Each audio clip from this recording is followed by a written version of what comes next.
ప్రధానమంత్రి మోదీ ప్రస్తుతానికి మహాశక్తిమంతుడు కావచ్చు, కానీ ఆయన కంటే ప్రకృతి మరింత శక్తివంతమైనది. సమతుల్యం కోసం ప్రకృతి కల్పించుకుంటుంది. భారతీయ జనతా పార్టీ ఇప్పుడు తిరుగులేని శక్తిగా కనిపించవచ్చు. అయితే ఆ పార్టీ పునాదులు బలహీనపడుతున్నాయి. అది కూడా ప్రధాని మోదీ చర్యల వల్లే. ఒకప్పుడు కాంగ్రెస్ పార్టీని కనుసైగలతో శాసించిన ఇందిరాగాంధీ రాష్ట్రాలలో బలమైన నాయకులను అణిచివేశారు. తోలు బొమ్మలను తెరపైకి తీసుకొచ్చి ముఖ్యమంత్రులను చేశారు. ఆమెను ఎదిరించగల నాయకుడే కనిపించలేదు. రాజీవ్ గాంధీ కూడా ఇదే విధానాన్ని అనుసరించారు. యూపీఏ హయాంలో కూడా ఇలాగే జరిగింది. ఫలితంగా కాంగ్రెస్ పార్టీకి చెందిన బలమైన నాయకులు పార్టీని వదిలిపెట్టి సొంత పార్టీలు పెట్టుకున్నారు. మమతా బెనర్జీ, పిఏ సంగ్మా, శరద్ పవార్ వంటి వారు ఈ జాబితాలో ఉన్నారు. బలమైన నాయకులను దూరం చేసుకోవడం వల్లనే కాంగ్రెస్ పార్టీకి ప్రస్తుత దుస్థితి దాపురించింది. ఇప్పుడు నాటి ఇందిరాగాంధీ బాటలోనే ప్రస్తుత ప్రధాని మోదీ కూడా నడుస్తున్నారు. బలమైన నాయకులను పక్కన పెట్టి అసమర్థులను, బలహీనులను ముఖ్యమంత్రులను చేస్తున్నారు. మధ్యప్రదేశ్, రాజస్థాన్, ఛత్తీస్గఢ్లలో ఇదే జరిగింది. ప్రతిపక్షాలే వణికిపోతున్న మోదీ అనే పెనుభూతాన్ని బీజేపీ నాయకులు మాత్రం ఎలా ఎదిరించగలరు? ఇందిరాగాంధీ లేకపోతే కాంగ్రెస్ లేదు అనే భావన ఒకప్పుడు ఉండేది. ఇప్పుడు అదే విధంగా నరేంద్ర మోదీ లేకపోతే భారతీయ జనతా పార్టీ పరిస్థితి ఏమిటి అనే ప్రశ్న ఉత్పన్నమవుతోంది. వ్యక్తి ఆరాధన పెరిగిన ఏ పార్టీలోనైనా సరే ఇదే పరిస్థితి ఉంటుంది. అబ్ కి బార్ మోదీ సర్కార్ అని నినదిస్తున్నారే గాని బీజేపీ సర్కార్ అని అనడం లేదు. మోదీ రూపంలో ప్రస్తుతం బీజేపీకి లభిస్తున్న బలమే దీర్ఘకాలంలో ఆ పార్టీకి బలహీనత అవుతుంది. రాష్ట్రాలలో బలహీనమైన నాయకులను అందలం ఎక్కించడం వల్ల కాంగ్రెస్ కు పట్టిన దుర్గతే భవిష్యత్తులో బీజేపీకి కూడా పట్టవచ్చు. మనిషి బ్రతికితే రాజులా బ్రతకాలి, రారాజులా బ్రతకాలి. అందుకు మార్గం స్వర్గసీమ సుకేతనంలో భూమి కొనుగోలు చేయడమే. వెంచర్ ముగింపు పథకంలో భాగంగా మార్కెట్ ధరతో పోలిస్తే 33% ఆదా.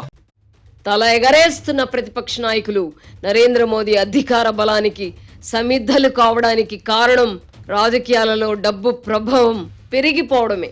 కంపెనీలు వ్యక్తులకు మేళ్లు చేసి ప్రతిఫలం పొందడంలో ఏ రాజకీయ పార్టీ కూడా మినహాయింపు కాదు. రాజకీయ పార్టీలకు అందుతున్న ముడుపులు ఒక్కో దశలో ఒక్కో రూపంలో ఉంటున్నాయి. అధికారంలో ఉన్న వారితో సఖ్యతగా ఉండడం కోసం ఒకప్పుడు విరాళాలు ఇచ్చేవారు. ఆ తర్వాత కాలంలో ప్రభుత్వం నుంచి మేళ్లు పొందడానికై పర్సంటేజీలు ఇవ్వడం మొదలైంది. కాంట్రాక్టులు దక్కాలంటే 8 నుంచి 15% వరకు కమిషన్ తీసుకోవడం ఇప్పుడు సర్వసాధారణమైంది. ఎలక్టోరల్ బాండ్స్ అని ఇప్పుడు కొత్తగా వచ్చాయి. సుప్రీంకోర్టు పుణ్యమాని ఏ పార్టీకి ఏ కంపెనీలు బాండ్లు కొనిచ్చాయో తెలిసిపోతుంది. ఈ బాండ్ల వ్యవహారం అంతా చట్టబద్ధంగా సాగించిన కమిషన్ల బాగోతమే. ప్రభుత్వం నుంచి లబ్ధి పొందిన కంపెనీలే బాండ్లు కొని సమర్పించుకున్నాయి. విచిత్రం ఏమిటంటే అదానీ గ్రూప్ మాత్రం బాండ్లు కొన్నట్టెక్కడా వివరాలు లేవు. నిజంగా ఇది 8వ వింతే. గత 10 ఏళ్లలో అదానీ ఎంతలా విస్తరించారో మనం చూసాం. ఎయిర్పోర్ట్లు, పోర్టులు అదానీ గుత్తాధిపత్యంలోకి వచ్చాయి.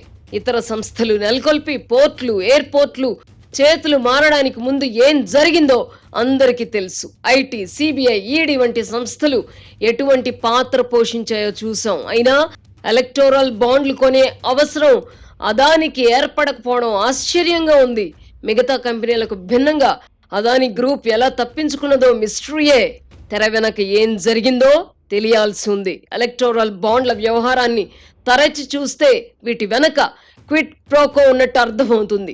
ప్రభుత్వాల నుంచి మేళ్లు పొందిన కంపెనీలన్నీ దాదాపుగా బాండ్లు కొన్నాయి. ప్రతిపక్షాల నోళ్లు మూయించడానికై వాటికి కూడా కొన్ని బాండ్లు కొనిచ్చాయి. నరేంద్ర మోదీ అధికారంలోకి వచ్చాక ఈ బాండ్లు ప్రవేశపెట్టారు. ఎన్నికల కమిషన్కు అందిన వివరాల ప్రకారం మొత్తం బాండ్ల విలువలో 50% వరకు భారతీయ జనతా పార్టీ ఖాతాలోనే జమ అయ్యాయి. అటు కేంద్రంలో ఇటు అనేక రాష్ట్రాలలో అధికారంలో ఉన్నందువల్లే ఎలక్టోరల్ బాండ్లలో బీజేపీకి సింహభాగం దక్కాయి. పార్టీల మీద అభిమానంతో మాత్రమే ఆయా కంపెనీలు ఈ బాండ్లు కొని సమర్పించుకున్నాయని చెప్పడం భూతవుతుంది. ఈ బాండ్ల బాగోతాన్ని లోతుగా విశ్లేషిస్తే అసలు బాగోతం బయటపడుతుంది. కేంద్ర హోంమంత్రి అమిత్ షా ఒక సందర్భంలో వ్యాఖ్యానిస్తూ ఈ బాండ్ల వివరాలు బయటకొస్తే ప్రతిపక్షాల బండారం కూడా బయటపడుతుంది అన్నారు. మీలో పాపం చెయ్యని వాడు ఎవరో చెప్పండి అని ఏదో సినిమాలో పాటలో ప్రశ్నించినట్టుగానే మన దేశంలో రాజకీయ పార్టీలన్నీ ప్రైవేట్ కంపెనీలు ఇచ్చే ముడుపులపై ఆధారపడి బతుకుతున్నాయి. ఈ నేపథ్యంలో భారతీయ జనతా పార్టీ మాత్రం అవినీతికి మినహాయింపు అని చెప్పుకోవడం అతిశయోక్తి అవుతుంది. భారతీయ జనతా పార్టీ కూడా ప్రైవేట్ సంస్థలకు మేళ్లు చేసి ఉండాలి, లేదా అంతకు ముందు చేసిన పాపాలకు శిక్ష పడకూడదనుకుంటే బాండ్లు కొనైనా ఇచ్చి ఉండాలి. దర్యాప్తు ఏజెన్సీలను చూపెట్టి బాండ్లు వసూలు చేసుకోవడం కూడా అవినీతికి మరో రూపమే. తళతళ మెరిసే నరేంద్ర మోదీ దుస్తుల్ని చూపించి అవినీతి మరకలేని ప్రధాని అని గొప్పలు చెప్పుకుంటే సరిపోదు. పార్టీయే ప్రధాని, ప్రధానే పార్టీ అయిన చోట ఆ మరకల నుంచి మోదీకి మినహాయింపు ఉండబోదు. ఈ నేపథ్యంలో ఢిల్లీ ముఖ్యమంత్రి అరవింద్ కేజ్రీవాల్ మాత్రమే తప్పు చేశారని చెప్పడం ఆత్మవంచనే అవుతుంది. బాండ్ల వివరాలు బయటకు వచ్చాక అందరూ అందరే అని స్పష్టమవుతోంది. అయితే కేంద్రానికి కొరకరాని కొయ్యగా మారిన వారే కేసుల్లో ఇరుక్కుంటున్నారు. లిక్కర్ వ్యాపారుల నుంచి ముడుపులు తీసుకొని ముఖ్యమంత్రులున్నారని చెప్పగలరా? ఆంధ్రప్రదేశ్ లో ఇసుక, మద్యం వ్యాపారాల్లో ఏం జరుగుతుందో కేంద్రానికి తెలీదా? కాకపోతే జగన్ రెడ్డి విధేయుడిగా ఉన్నారు కనుక ఏజెన్సీల దాడుల నుంచి మినహాయింపు లభిస్తోంది. కేజ్రీవాల్ కూడా ఇండియా కూటమిలో చేరకుండా ఎన్డీఏతో జట్టు కట్టుంటే ఇప్పుడు జైలుకు వెళ్లాల్సి వచ్చేది కాదు. ఈ పరిస్థితుల్లో ఈ దేశ రాజకీయాల్లో మనగలగాలంటే ప్రధాని మోదీ ఆధిపత్యానికి తలొగ్గి పరిమిత స్థాయిలో రాజకీయం చేసుకోవాలి. అలా కాకుండా అన్ని రాష్ట్రాలకు విస్తరించాలనుకుంటే కేజ్రీవాల్ కు పట్టిన గతే పడుతుంది. ధిక్కరించిన వారిని మోదీ అనే పెనుభూతం వదలదు. తస్మాత్ జాగ్రత్త.